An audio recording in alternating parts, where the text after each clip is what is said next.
ఈ మధ్య వర్షాలు వచ్చినప్పుడు దాని మీద కొంతమంది రాద్ధాంతం చేసి సోషల్ మీడియాలో రకరకాలుగా వైరల్ చేశారు. ఈరోజు అమరావతి రాజధానిలో అనేకమైన పనులు జరుగుతున్నాయి.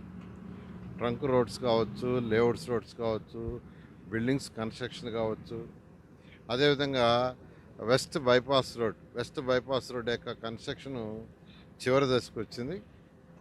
ఈ నేపథ్యంలో ఏదైతే కొండవీటి వాగు ఉందో, కొండవీటి వాగు పోయే దగ్గర ఈ యొక్క వెస్ట్ బైపాస్ రోడ్డు మీద ఒక 210 మీటర్ల పొడవులో 210 మీటర్ల పొడవులో ఒక బ్రిడ్జి కట్టారు. దాంట్లో 120 మీటర్ల వెడల్పులో వెంట్లు కట్టారు. వెంట్లు అంటే అటు ఇటు నీళ్లు పోయేదాన్ని కట్టాయి.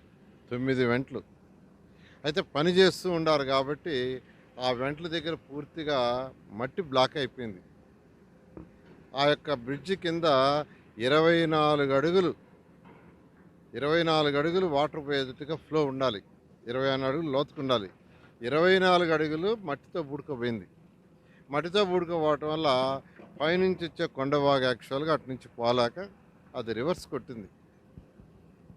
అయితే దాన్ని తీయడానికి అధికారులు యాక్చువల్గా ఆ వెంట్లో వాటర్ తీయడానికి ట్రై చేశారు. 9 వెంట్లలో 2 వెంటల్లో మాత్రమే కొద్దిగా వాటర్ పోయేట్టుగా చేయగలిగారు. అలా కాదు, ఏదైతే రోడ్డు ఉందో వెస్ట్రన్ బైపాస్ రోడ్డు ఒక 50 మీటర్లు కట్ చేసేయండి, వాటర్ ఫ్లో పోతుందని చెప్పాను. దాని ప్రకారం యాక్చువల్గా వాళ్ళు ఇప్పటికైతే 24 మీటర్లు కట్ చేశారు. బ్యాలెన్స్ కూడా కట్ చేస్తున్నారు. అది కట్ చేస్తే పూర్తిగా వాటర్ వెళ్ళిపోతుంది. అమరావతి క్యాపిటల్ సిటీ చాలా సురక్షితమైంది. నెదర్లాండ్స్ వాళ్ళ దగ్గర డిజైన్ చేయించాము. నెదర్లాండ్స్ వాళ్ళ దగ్గర Kondaveeti Vagu, Palavagu, gravity canal, pumping stations అవన్నీ.